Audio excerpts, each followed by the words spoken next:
성도 여러분 안녕하십니까? 하나님의 사랑과 은혜가 여러분 모두에게 이 시간 함께 하시길 간절히 바랍니다. 이제 아름다운 봄의 계절이 되었습니다. 하나님께서 사계절을 주셨는데 정말 아름다운 이 계절을 하나님께서 만물에게 그리고 온 인류에게 또 선사해 주셨습니다.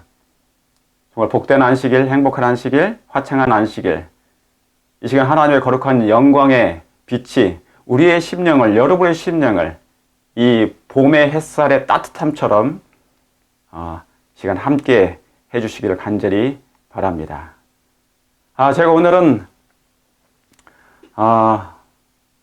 이 특별히 장소를 바꿔서 이제 하나님의 말씀으로 돌아가는 운동을 촉진하길 원합니다.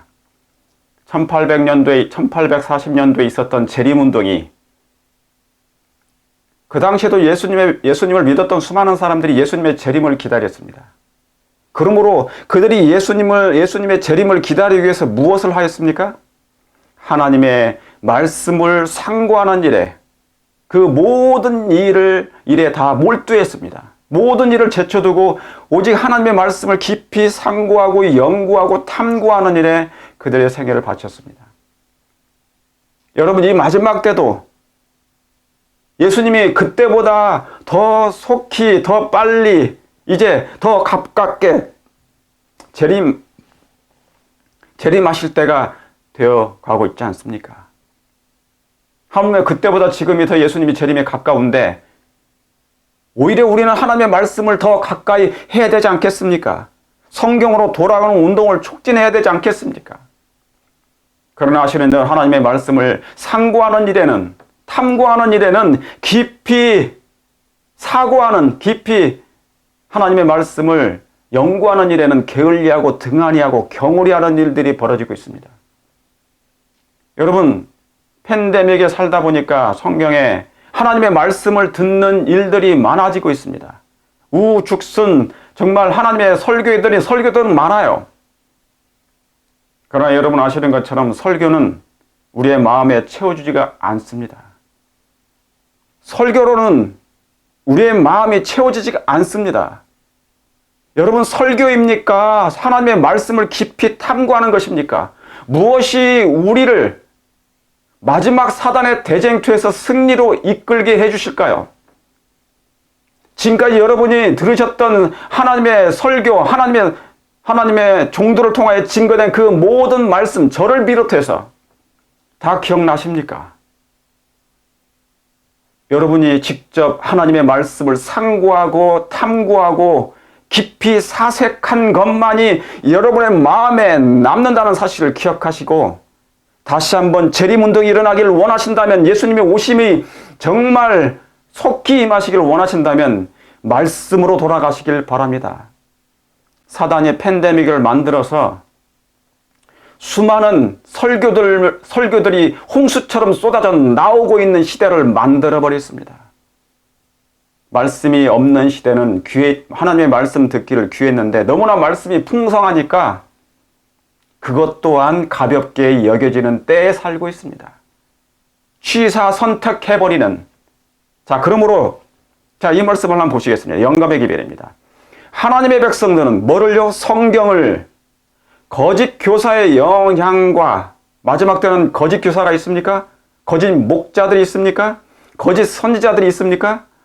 있습니다. 이미 일어나고 있고 지금도 우죽순처럼 여기저기서 그런 교사들이 있습니다. 우리 교단 안에도 분파들로 인하여 그런 일들이 생기고 있는 것입니다. 거짓 교사의 연양과 암흑의 영, 사단의 영들의 기만적, 사단은 속이는 자입니다. 거짓말하는 자예요. 암흑의 영들의 기만적 능력을 대항하는, 뭐를요? 그들의 모든 속임수, 기만을 대항하는 것으로 뭐를요? 성경을 방어책으로 삼도록 가르침을 받았어요. 여기 선지자도 무엇라고 말씀합니까? 하나님의 백성들이 예언의 신을 가지고요. 예언의 신이 아닙니다. 성경을 그들의 방어책으로 삼으라는 말씀이 기록되어 있어요. 그런데 마지막 때가 되니까 성경보다는 성경을 깊이 탐구하는 것보다는 설교 듣는 일에 나의 구원을 다 책임져 주는 것처럼 맡겨버린 상태가 되었습니다. 다시 말하면 하나님의 말씀이 외면당하고 있어요. 등한히 여겨지고 있는 것입니다. 탐구하는 일에는.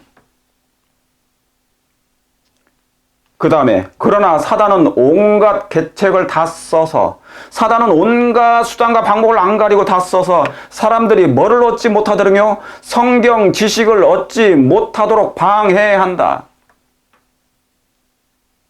여기에 예언의 신이 아닙니다. 성경 지식입니다. 예언의 신은 작은 빛입니다. 그 작은 빛은 큰 빛인 성경으로 돌아가게 하는 것입니다. 달이 작은 광명이면 큰 광명에서 빛나는 것처럼 달이 태양이 될 수 없는 것입니다. 빛을 발한다 한다 할지라도. 그러므로 이 작은 빛을 통하여 더 큰 빛인 성경으로 준비하는 것이 필요한데, 이 균형을 잃어버린 시대가 이미 오래되어 버렸습니다. 그러므로 그 결과로 분파들이 많이 생겨났고, 여전히 거짓 교사를 통하여 사람들이 그 사람을 쫓는 일들이 벌어지고 있는 것이죠. 사단은 온갖 계책을 다 써서 설교만 듣게 합니다. 성경 지식을 얻지 못하게 해요. 여러분 잘 기억하시길 바랍니다. 오늘 이 말씀을 기억하셔야만이 되는 것이에요. 자, 그 다음에 왜냐하면 성경의 분명한 말씀이 사단의 속임수를 폭로해 주기 때문이다. 그 다음 말씀. 성경의 진리로 뭐를요? 성경의 진리입니다. 성경의 진리로 마음을 견고히 방어한 자들 외에는 아무도 최후의 대정투를 견디지 못할 것이다.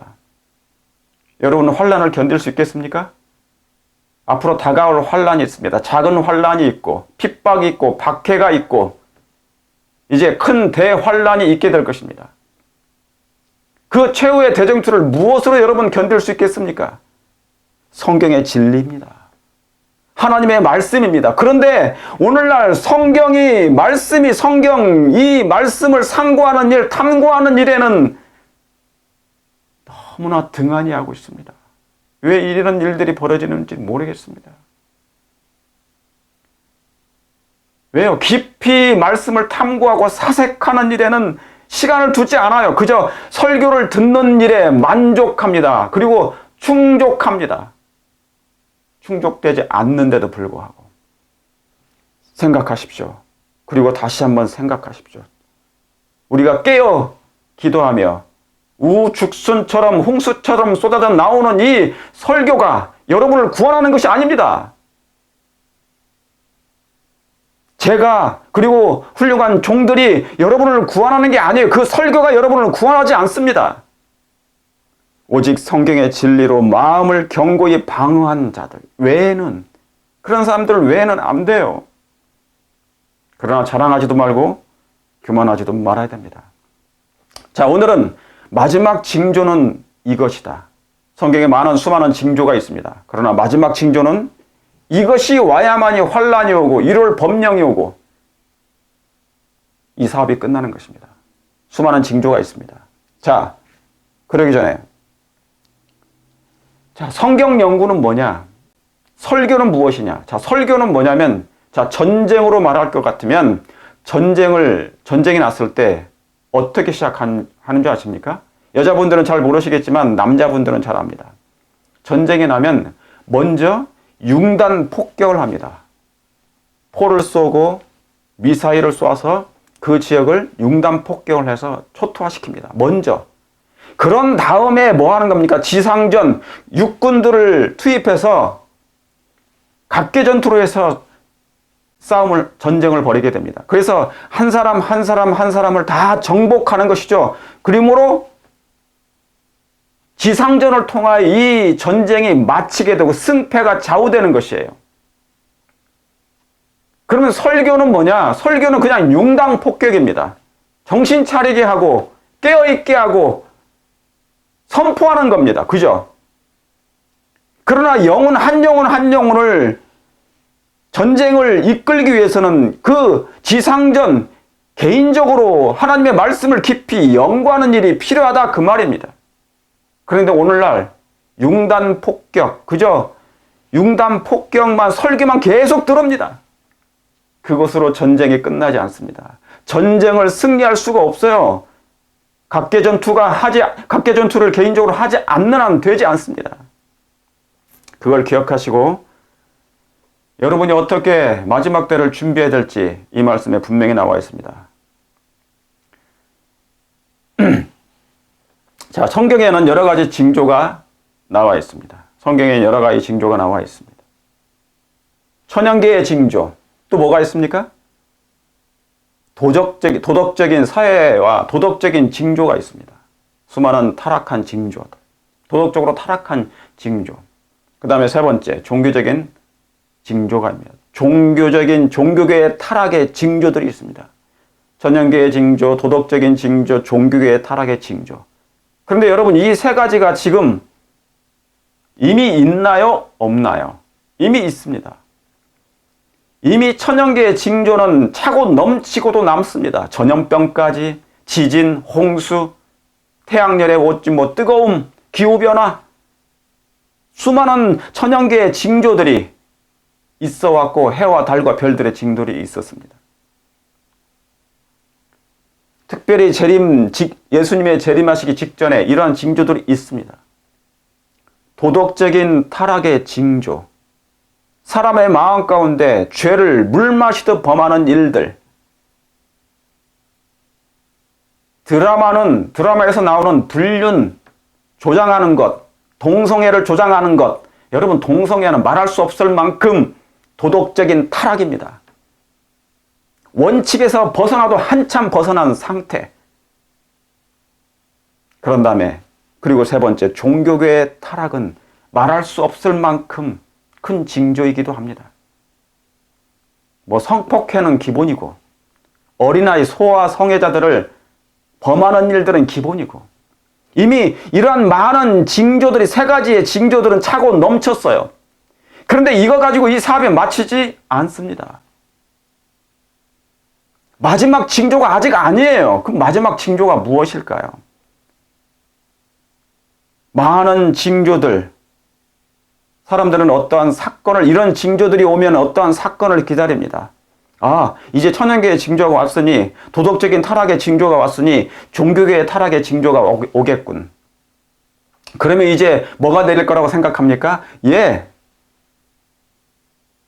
이를 법령이 나오고 이제 작은 환란이 내릴 거라고 얘기하는 것이죠.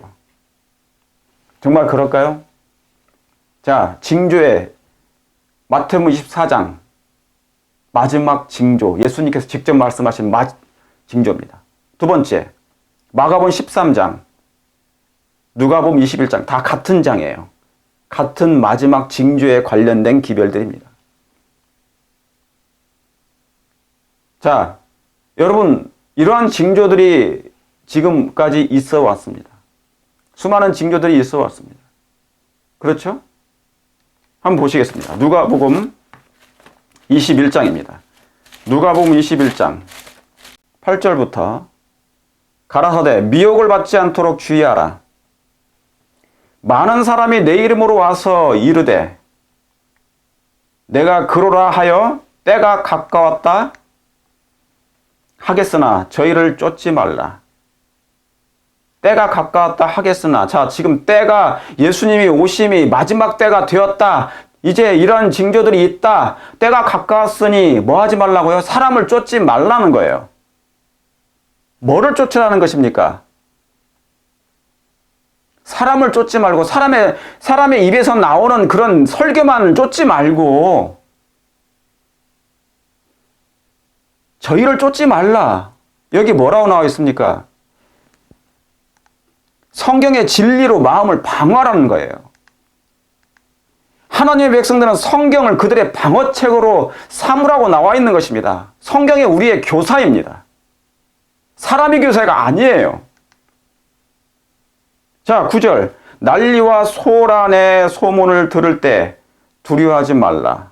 이 일이 먼저 있어야 하되 끝은 아직 아니니라. 그래서 수많은 징조가 있습니까? 민족이 민족을, 나라가 나라를 대적하고 10절에 처체의 기근, 지진, 온역, 지금도 온역 있죠. 온역이 있겠고 또 무서운 일과 하늘에 큰 징조들이 있으리라. 하늘에 큰 징조들이 있으리라.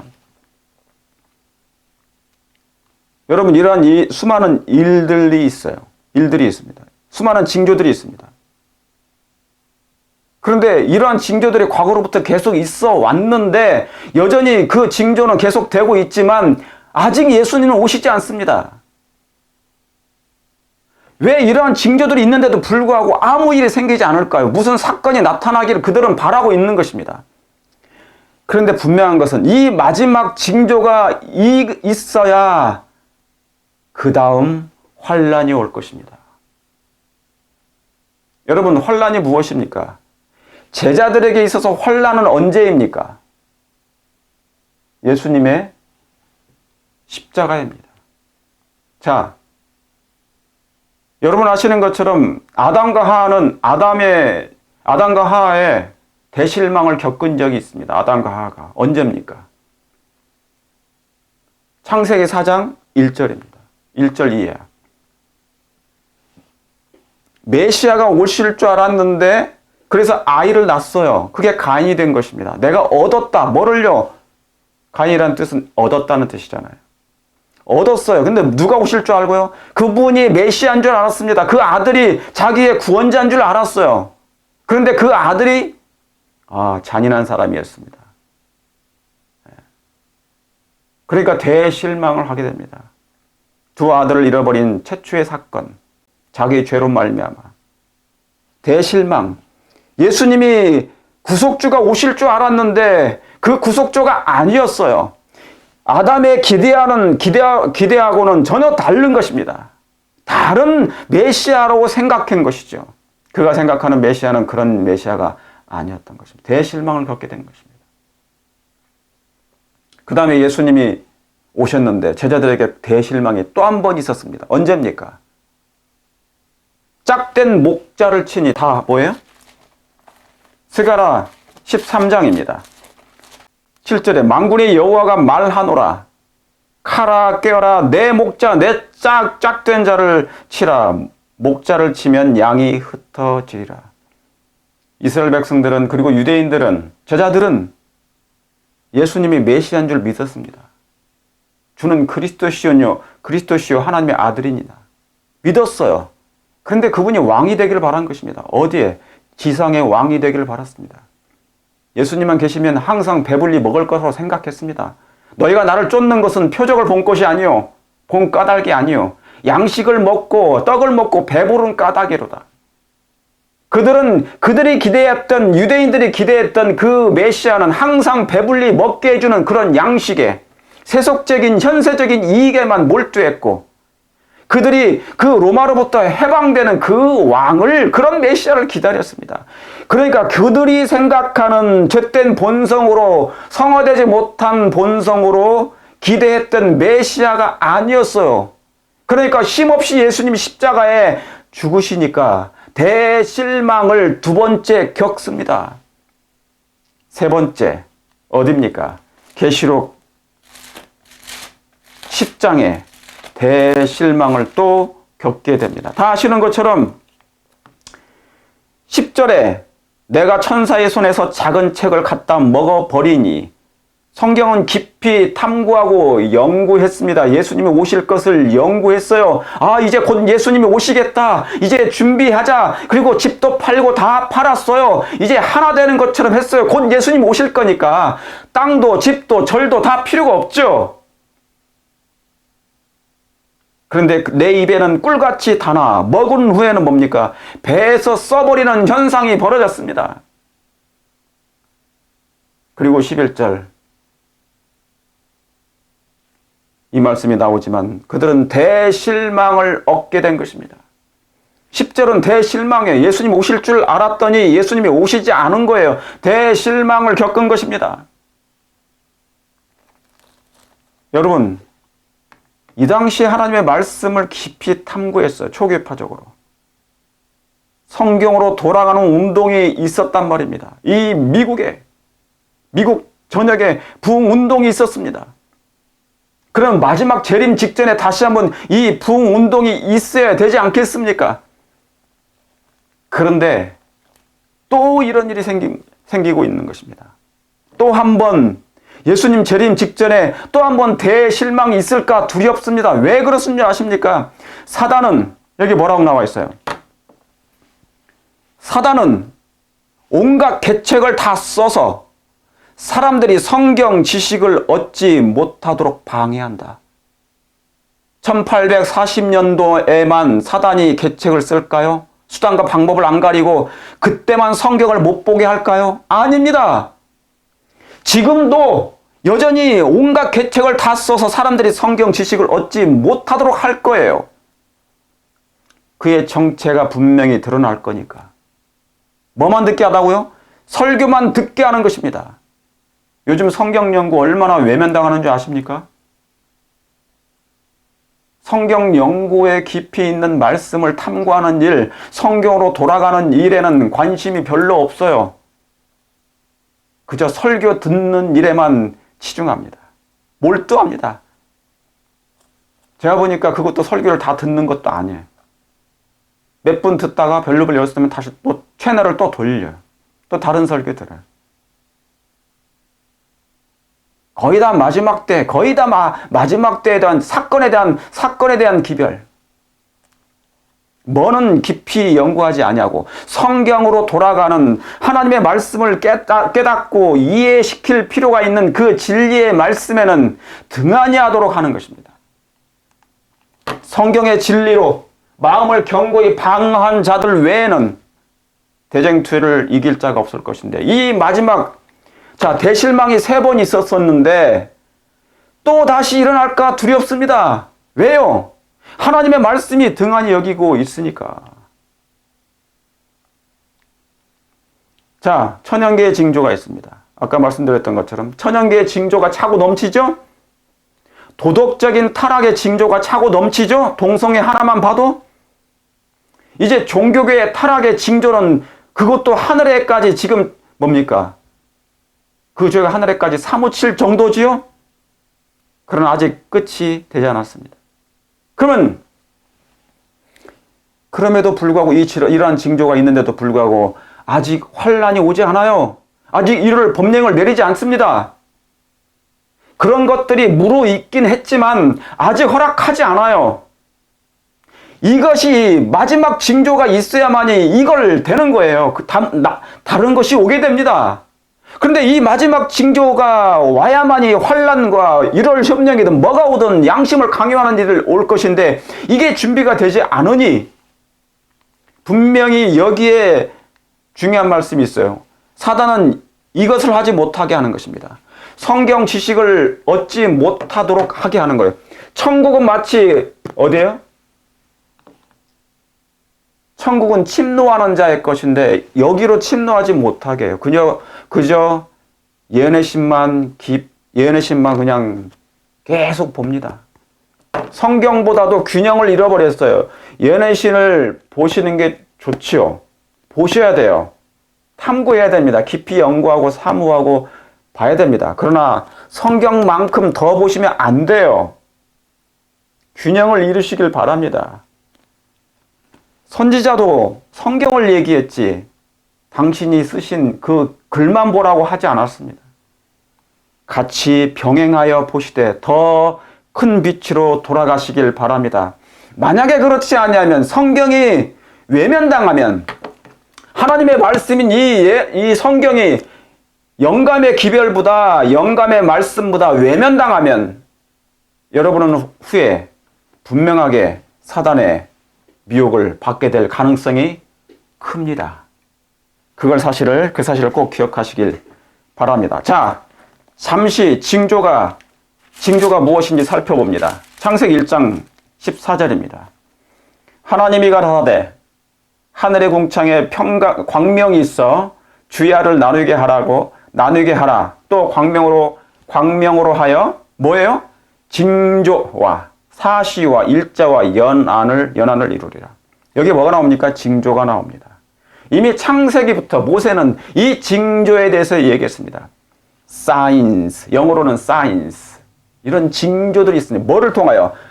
광명들, 해와 달과 별들을 통하여서 하나님께서 징조를 보여주시겠다 약속한 것입니다. 예언하신 것입니다. 이해하시겠습니까? 그러니까 하늘의 권능들이 흔들리면 별들이 떨어지고 해가 빛을 잃어버리고 태양이 뭐를 하게 되면 어떤 일이 생기게 되면 천연계에 문제가 생기면 그게 사인이라는 거예요. 예수님이 곧 오신다는 사인이 발걸음이 재촉된다. 곧 오실 것 같다라는 징조가 있다는 것입니다. 이해하시겠습니까? 자, 이런 징조를 보면 여러분이 준비하실 필요가 있어요. 자, 또 하나 있습니다. 징조가 무엇인지 제가 말씀을 드리는 거예요. 징조. 자, 이사야 38장. 여러분 히스기야 대해서 히스기야 왕 아시죠? 히스기야 왕이 38장 병이 걸렸습니다. 왜 병이 걸렸습니까? 그가 교만했습니다. 교만해서 병이 걸렸는지는 모르지만 여하튼 간에 교만했습니다. 그러죠? 그러니까 사람이 너무나 번영하거나 승승장구하게 되면 교만하게 됩니다. 사람의 인기를 쫓아요. 사람의 막 인기를 먹고 살지 않습니까? 그러면 사람이 교만해집니다. 자기를 추종하는 사람이 많다 보니까, 자기를 높여주는 사람이 많다 보니까 사람이 자아를 잃어버리고 자신의 정체성을 잃어버립니다. 나는 이미 죽은 자인데도 불구하고 매일 기도한다 하면서 죽지는 않는 것입니다. 자아가 매일 부활해요. 기도할 때마다 자아가 부활해버리는 것입니다. 자, 히스기야 왕이 병들게 됩니다. 그가 하나님께 그래서 기도합니다. 하나님, 저게 한 번만 기회를 주십시오. 바로 그 기도가 여기에 나와 있습니다. 그때 하나님께서 그에게 그의 간절한 기도를 들으시고 이사야 선지자를 보냅니다. 7절에 나 여호와가 말한 것을 내가 내게 이를 증거로 이 징조를 내게 주리라. 그러니까 하나님께서 이 히스기야에게 뭘 줍니까? 징조를 줍니다. 8절 보라 아하스의 일정표에 나아갔던 해 그림자를 뒤로 10도를 물러나게 하리라 하셨다 하라 하시더니 이에 일령표에 나아갔던 해 그림자가 10도를 물러가니라. 유다왕 히스기야가 병들었다가 그 병이 나을 때 기록한 글이 이러하니라. 히스기야 왕이 죽을 병이 생겼는데 15년을 하나님의 은혜로 연장받았습니다. 그래도 죽어요. 15년 후에는. 그런데 하나님께서 징조를 주십니다. 네 병이 나을 거라는 징조가 무엇인가? 해 그림자의 10도. 해 그림자를 뒤로 10도를 물러가게 하는 것. 그럼 어떻게 하셨다는 거예요? 태양을 멈추셨다는 거죠. 해가 돌아야 되는데 지구도 태양을 돌고 태양도 은하계를 돌고 있어요. 그죠? 그런데 뭡니까? 태양이 지구를 도는 게 아니에요. 지구가 태양을 도는 거예요. 태양이 도는 것처럼 보이는 거죠. 그런데 이 지구는 은하계를 도는 것입니다. 공전하는 거예요. 공전도 태양도 공전을 합니다. Anyway, 그래서 이 태양이 그림자가 이렇게 넘어가야 되는데 10도가 홀드가 됩니다. 멈춰집니다. 누구에 의해서? 하나님에 의해서. 그러면 천연계가 어떻게 되겠습니까? 난리가 나겠죠. 그런데 하나님께서 놀라운 능력으로 이 모든 것을 다 처리해 주십니다. 다시 말하면 지각 병동이 생길 가능성이 있는데도 불구하고 그 햇빛에 10도를 물러가게 하면 안 되잖아요. 그런데 왜? 모든 무생물계와 생물계들이 영향을 받을 수 있는데 하나님은 능치 못할 일이 없으신 하나님이시니까 다른 모든 만물에게는 아무 영향을 받지 않고 그저 해식에만 10도를 물러가게 만드셨다는 거예요. 누구를 위해서? 한 사람을 위해서, 한 사람 히스기야 왕의 기도를 응답하기 위해서 징조를 주시는 거예요. 놀라운 일 아닙니까? 여러분, 한 영혼의 기도에 응답하시기 위하여 하나님께서 해시계를 움직여버립니다. 놀라운 일이 아닙니까? 썩어질 죄인 같은 나 같은 인생을 하나님 나 같은 죄인의 기도를 들어주시기 위해서 하나님이 천연계를 갖다 광명을 멈춰버리신 그런 놀라운 사건. 여호수아 때도 그런 사건이 있었습니다. 여기에 징조가 있는 것입니다. 자, 이사야 7장입니다. 이사야 7장. 성경 공부를 짧게 해야 되는데 짧게 하지가 않게 되네요. 그러므로 주께서 친히 징조로 너희에게 주실 것이라. 보라, 처녀가 잉태하여 아들을 낳을 것이요 그 이름을 임마누엘이라 하리라. 그러니까 성경의 가장 큰 징조는, 성경의 가장 큰 징조 중에 하나가 뭐냐면 처녀가 잉태하는 일입니다. 바로 예수 그리스도시죠. 예수님이 사람이 되시는 것, 성령으로 잉태하시는 것, 징조 중에 징조입니다. 여러분, 한 영혼이 예수님을 믿고 성령으로 거듭나는 일, 징조 중에 징조입니다. 이것만큼 놀라운 징조가 없어요. 천군들은 놀랬습니다. 경이로 맞이했습니다. 하나님이신 창조주 하나님이 사람이 되는, 눈에 보이지도 않을 만큼 여자의 몸속으로 들어가는 사건이 생긴 거예요. 이걸 뭘로 과학적으로 설명할 수 있겠습니까? 하나님은 사랑의 하나님, 은혜의 하나님, 권능의 하나님, 자신을 낮추는 정도가 아니에요. 작아지신 우리 예수님. 여러분, 여자의 몸에 들어오려면 자궁에 들어가야 하지 않습니까? 자궁에, 예수님이 자궁 속에 들어가셨는데 뭐예요? 그 정자, 난자 속에 들어가려면 정자가 얼만큼 작은 줄 아십니까? 0.044mm 마이크로미터입니다. 눈에 안 보여요. 그런데 그렇게 작아지신 우리 예수님, 날 구원하러, 여러분을 구원하시려 너무나 작아지신 예수님. 여러분, 우리가 구원받기를 원하신다면, 여러분이 정말 구원받기를 원하신다면 작아지시길 바랍니다. 자기를 낮추시길 바랍니다. 그게 얼마나 중요한지 몰라요. 요즘에는 뭐냐면 사람들의 인기를 먹고 사는 세상이라 연예인처럼 다 연예인이 돼가고 있습니다. 작아지는 것이 아니라 더 커져요. 그리스도 안에서.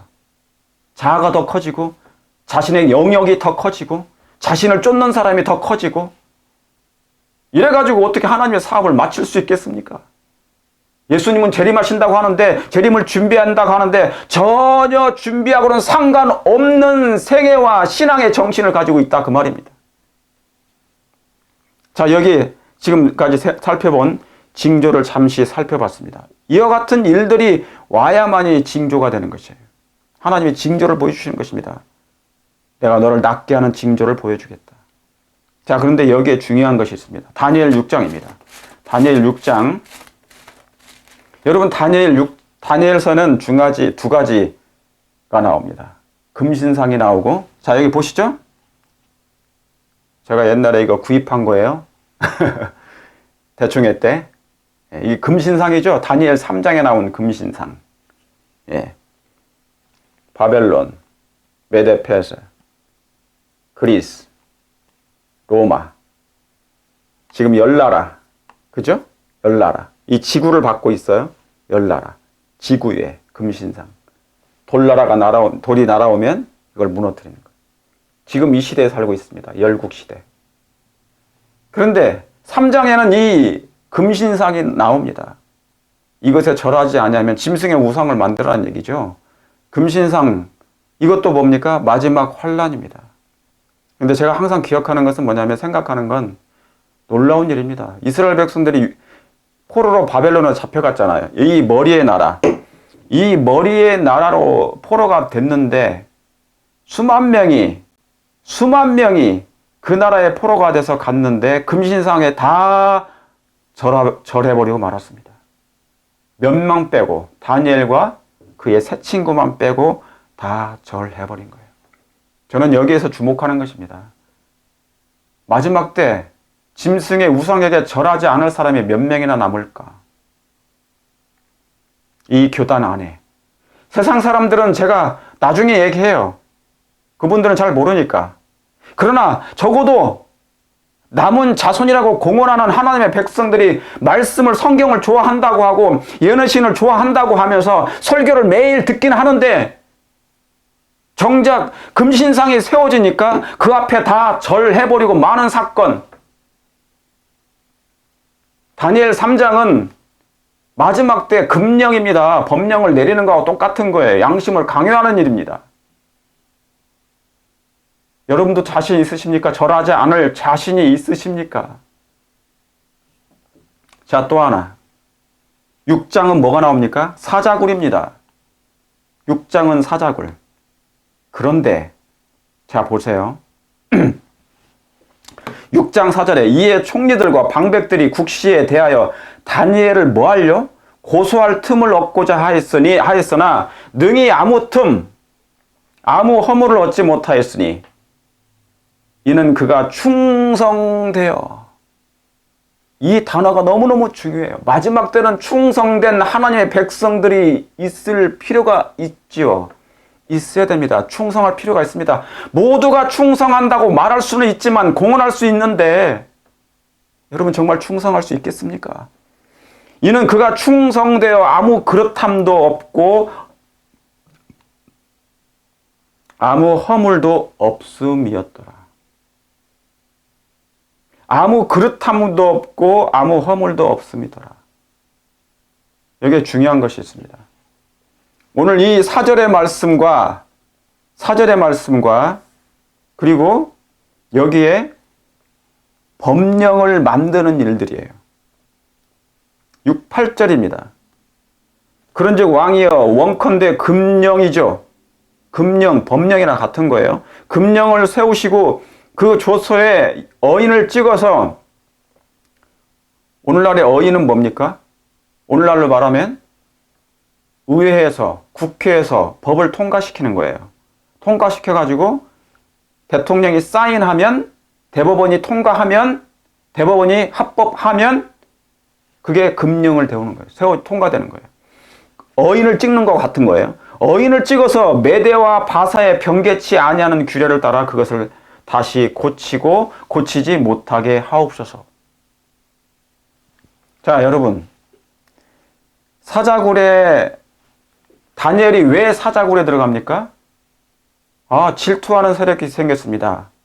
그를 미워하고 증오하고 질투하는 세력들이 생겼어요. 그 당시에. 쟤는 신앙이 너무 좋네.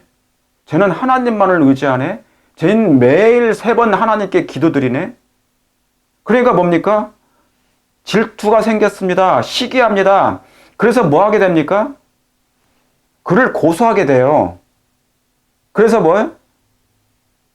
다시 말하면 그를 고소하는 이유 중에 하나가, 질투하는 이유 중에 하나가 그의 품성에 있어서 아무 흠이, 허물이 보이지 않았습니다. 다시 말하면 그리스도의 품성이 그에게 충만히 임해 있었다는 거예요. 어디에 있다 할지라도 그 바벨론의 환경 가운데 잡혀온 포로일지라도 그의 신앙은, 그의 믿음에는 금이 가지 않았어요. 이런 신앙인이 보았습니까? 다니엘은 그런 사람이었어요. 아무 틈, 아무 허물, 그릇함도 없고 허물도 없고, 그러니까 그의 품성에는 찌꺼기가, 죄의 찌꺼기, 흠의 찌꺼기, 허물의 찌꺼기가 보이지 않았다는 것이죠. 사랑하는 성도 여러분, 그리스도인의 품성이 중요합니까? 중요합니다. 저와 여러분의 품성이 중요합니까? 중요합니다. 많은 사람들이 품성 얘기하지만 이 마지막 때 환란이 어떻게 오는지 여러분이 아셔야 됩니다. 자, 다니엘에게 있어서 환란이 왜 왔습니까? 왜 저들은 다니엘을 제거하려고 했던 것입니까? 이유가 무엇입니까? 그리고 다니엘에게 왜 메대와 바사에서 왜 법령을 만듭니까? 왜 금령을 만들어요? 자, 여기 영감의 기별을 봅니다.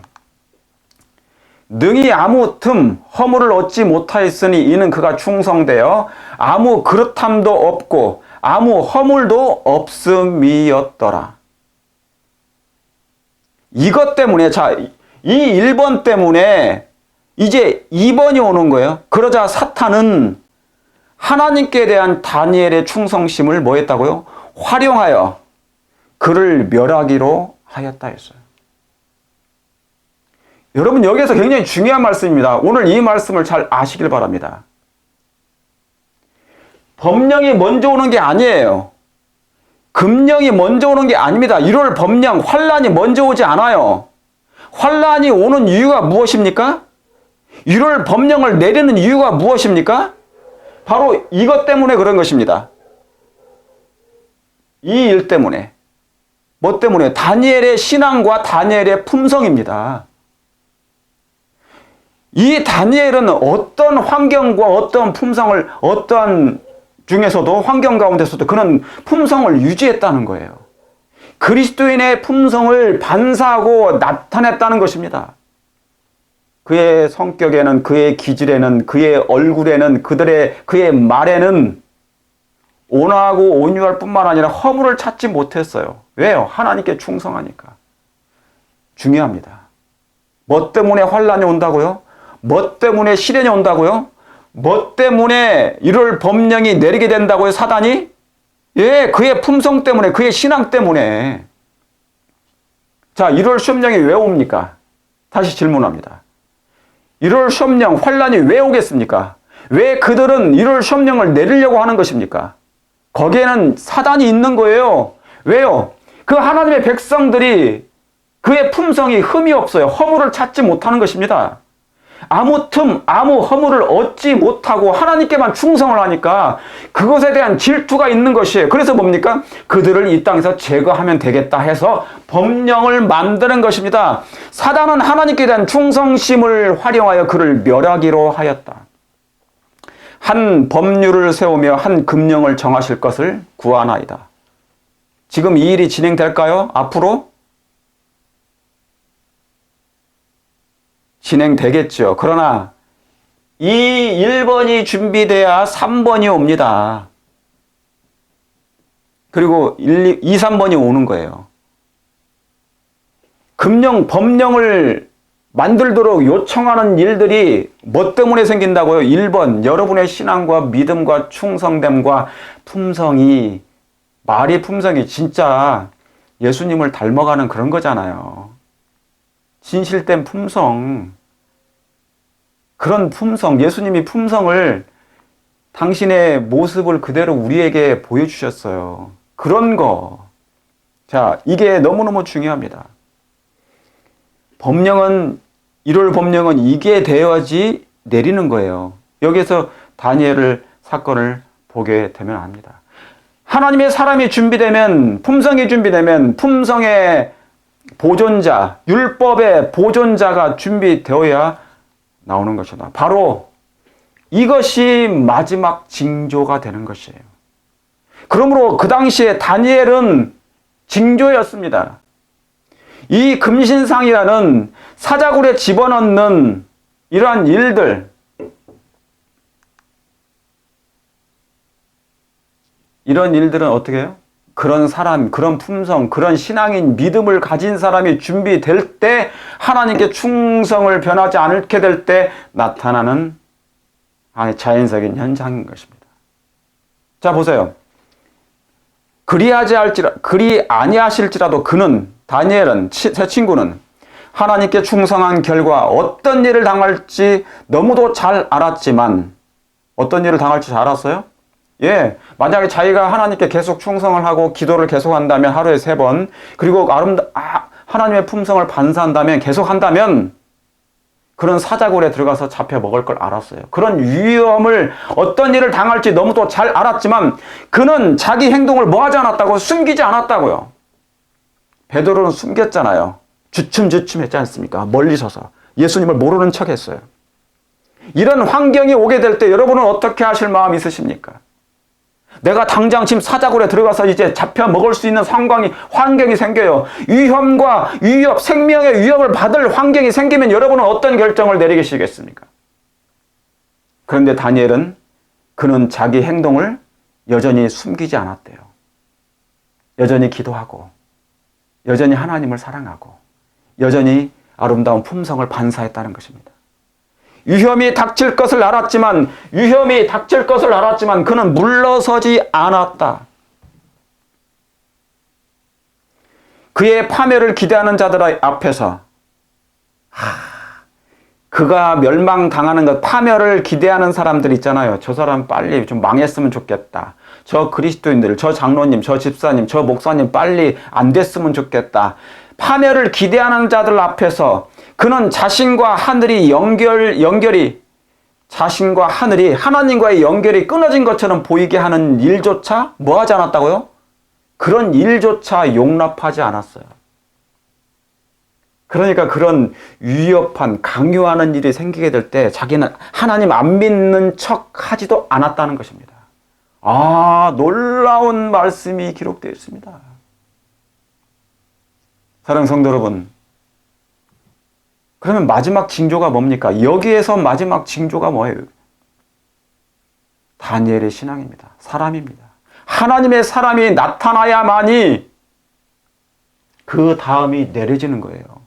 하나님의 사람, 하나님의 믿음의 사람, 사랑의 품성을 가진 사람, 충성되어 있는 사람 때문에 사단은 그를 멸하려고 하기 위하여 법령을 내리는 것입니다. 그럴지라도 다니엘과 세 친구들은 물러서지 않았습니다. 위협이 닥칠 것을 알았지만 자신의 몸을 뭡니까? 주춤주춤하지 않았어요. 살려고 바둥대지 않았습니다. 우리 이런 믿음이 필요합니까? 이런 믿음이 필요한데 큰일 났습니다. 그저 설교만 듣고 말아버려요. 설교만 듣고 맙니다. 아멘하고 답니까?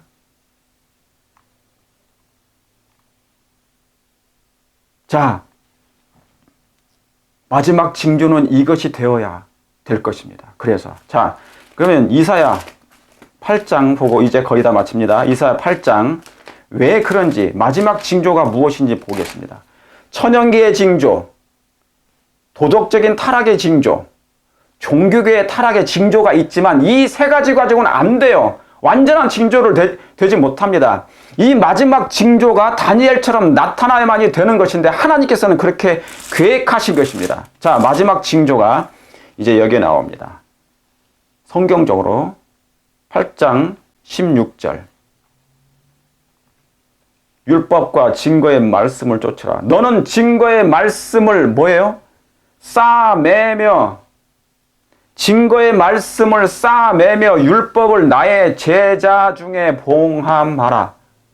율법의 보관자, 진리의 위탁자, 그리스도의 사신요 대표자, 진리의 수호자, 하나님의 율법을 어디에 봉함하라고요? 제자 중에 마음에 봉함하라고요. 증거의 말씀을 마음에 싸매고 율법을 나의 제자 중에 봉함하라. 자, 이것이 예수님의 제자들의 특징입니다. 하나님의 남은 백성의 특징이 율법의 보관자요, 품성의 보존자입니다. 누구처럼? 다니엘처럼.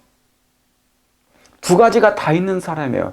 이때 사단은 질투하고 그들을 제거하고자 율을 법령, 금령을 내립니다. 어인을 찍으려고 노력하는 거예요. 국회에서. 자, 왜 예수님의 제자인지 예수님은 어떻게 하셨습니까? 시편 40편 8절 보세요. 예수님이 똑같이 뭐를 가지셨는지. 8절, 7절, 8절. 그때 내가 말하기를 내가 왔나이다. 나를 가리켜 기록된 모든 것이 성경의 두루마기 책에 있나이다. 예수님에 관한 얘기죠? 당신이 얘기하신 거예요. 이 땅에 성육신 하시기 전에. 그러면서 예수님이 성육신 하시고 사람이 되신 다음에 이 말씀을 뭡니까? 이 말씀을? 있게 되는 거예요. 예수님이 이걸 또 보신 거죠. 그분이 말씀하신 것인데 창조전에 예수님이 이제 오셔가지고 보신 것입니다. 자, 8절. 나의 하나님이여 내가 주의 뜻 행하기를 즐기오니 하나님의 뜻이 뭡니까? 주의 법을 나의 심중에 두었다. 그런 것입니다. 자, 성경에 여기에 분명하게 하나님의 뜻이 기록되어 있습니까? 기록되어 있습니다. 여러분, 진정한 마지막 때의 준비는 바로 이런 것입니다. 성경을 깊이 있게 탐구하고 연구하고 깨닫는 것이에요. 그리고 이해할 필요가 있고 그 이해된 말씀을 내가 마음속에 깊이 먹는 거예요. 새기는 것입니다. 그게 바로 율법의 보관자입니다. 그러면 율법이 마음에 들어오면 품성은 저절로 예수님처럼 변하게 되겠죠. 성령을 통하여.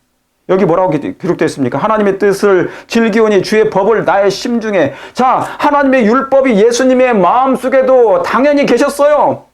그러면 예수님을 믿는 그의 제자들인 저와 여러분들은 당연히 뭐가 있어야 됩니까? 예, 제자 중에 봉함하라. 뭐가? 이사야 8장 16절에 증거의 말씀을 싸매며 율법을 나의 제자 중에 봉함하라. 이게 바로 뭐예요? 징조라고 하는 것입니다. 18절 보세요.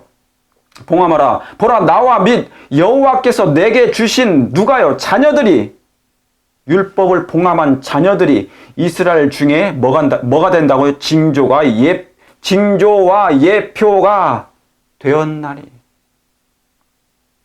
이는 시온산에 계신 만군의 여호와께로 말미암은 것이니라. 이거 너무너무 중요한 기별입니다. 하나님의 자녀들이 이스라엘 중에 징조가 된다는 것입니다. 그러니까 천연계의 징조, 예수님이 마지막 때 오실 마태복음 24장의 많은 징조들 중에 천연계의 징조, 도덕적인 타락의 징조, 그 다음에 또 뭡니까? 종교계의 타락의 징조가 차고 넘치고 있는데도 불구하고 아직 예수님이 오시지 않는 이유, 환란이 아직 오지 않는 이유가 뭐예요? 1월 법령이 내리지 않는 이유? 다니엘과 같은 그런 신앙의 품성이, 충성이 준비되지 않아서 그런 것입니다. 다시 말하면 하나님의 율법이 보존이 안 된 거예요. 하나님의 율법의 보관자가 아닌 것입니다. 하나님의 거룩한 백성들의 마음 가운데 하나님의 율법이 봉함되면 예수님처럼 품성이, 다니엘처럼 아무 흠과 허물을 찾지 못할 정도로 되면 이제 뭡니까? 사단과 그의 악한 대리자들은 요구할 것이요, 저들을 처단할 수 있도록 해달라고 국회, 대법원에 요청하게 된다는 것이에요. 그러니까 여러분, 마지막 징조는 뭡니까? 여기에 징조라고 분명히 기록되어 있잖아요. 하나님의 사람이, 이스라엘 자녀들이 이스라엘 중에 징조와 예표가 될 거라고. 사랑하는 성도 여러분, 헛된 경배와 헛된 노력을 하지 않게 되길 바랍니다. 설교만 듣는 것 가지고도 충분하지 않아요. 충분치 않습니다. 100분의 1밖에 안 되는 것이에요. 어떻게 잠깐 몇 분 말씀하고 한 10분, 15분, 20분 해가지고 참된 진리를 깨닫고 내 마음에 새기고 그럴 수 있습니까? 사랑하는 성도 여러분, 그 말씀을 잘 이해하시고 오늘 하나님께서 원하시는 마지막 징조는 이것이다. 이것이 이루어져야만이, 먼저 이루어지게 될 때 이 마지막 사업은 끝나고 환난 오고 예수님께서 재림하시게 될 것입니다. 마지막 이사야 66장을 보시고 오늘 말씀을 마치겠습니다. 18절, 내가 그들의 소위와 사상을 아노라.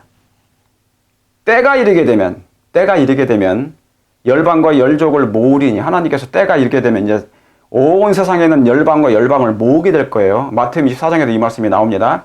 그들이 와서 나의 영광을 뭐예요? 볼 것이요. 자, 하나님의 영광을 옹호하는 일이 구속의 경륜의 핵심에 가장 중요합니다. 그런데 뭡니까? 하나님이 때가 이르게 되면 세상에 있는 모든 사람들을 이제 모으게 될 것이고 그들이 와서 하나님의 영광을 보게 될 거라고 그랬습니다. 계시록 첫째 천세 기별처럼. 그런데 19절에 내가 그들 중에 뭐를 세운다고요? 여기 또 징조가 나옵니다. 그들 중에 among them, 영어로 among them. 내가 그들 중에 징조를 세워. 그러니까 하나님의 자녀들이 뭐예요? 징조예요, 징조. 다른 징조가 아니에요. 천연계의 징조, 그런 것이 계속 온다 할지라도 예수님은 재림하실 수가 없는 것입니다. 마지막 이 징조가 없는 한, 어떤 징조예요? 하나님의 자녀들이, 율법의 보존자요, 품성의 옹호자들이 다니엘처럼 가진 사람들이 되지 않으면 안 되는 것입니다. 내가 그들 중에 징조를 세우겠다. 사랑하는 성도 여러분, 마지막 하나님의 징조가 되길 원하십니까?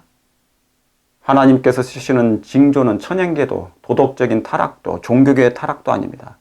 하나님께서 마지막 쓰시는 징조 중에 하나는 바로 여러분임을 말씀으로 무장하고 성경을 깊이 탐구하고 연구하고 자세히 살피며 이해하며 깨닫는 것. 그래서 그것을 여러분이 주야로 묵상함으로 하나님의 율법에 예수님처럼 보존자가 되고 율법을 증거를 마음에 쌓아매며 봉함할 일이 이 마지막 때 먼저 일어나야만이 되는 것입니다. 그곳이 바로 거룩한 곳이에요. 멸망에 가증한 것이 그 거룩한 곳을 그래서 시기하고 질투하고 멸하려고 하는 것입니다. 준비하십시오. 다시 한번 이 말씀을 여러분이 기억하시고 하나님의 백성들은 성경을 그들의 방어책으로 삼도록 가르침을 받았다. 예언의 신이 아닙니다. 그저 설교가 아닙니다. 설교로 방어책으로 삼도록 하지 않았어요. 설교는 융단 폭격밖에 안 돼요. 지상전이 투입돼야만이 되는 것이에요. 지상전으로 승리할 수 있습니다. 지상전은 사람들이 개인적으로 말씀을 깊이 탐구하는 거예요. 그래서 하나님의 말씀을 여러분 마음에 새기는 것임을 기억하시고 주의 오심을 준비하는 저와 여러분 되시길 바라면서 오늘 말씀을 드리겠습니다.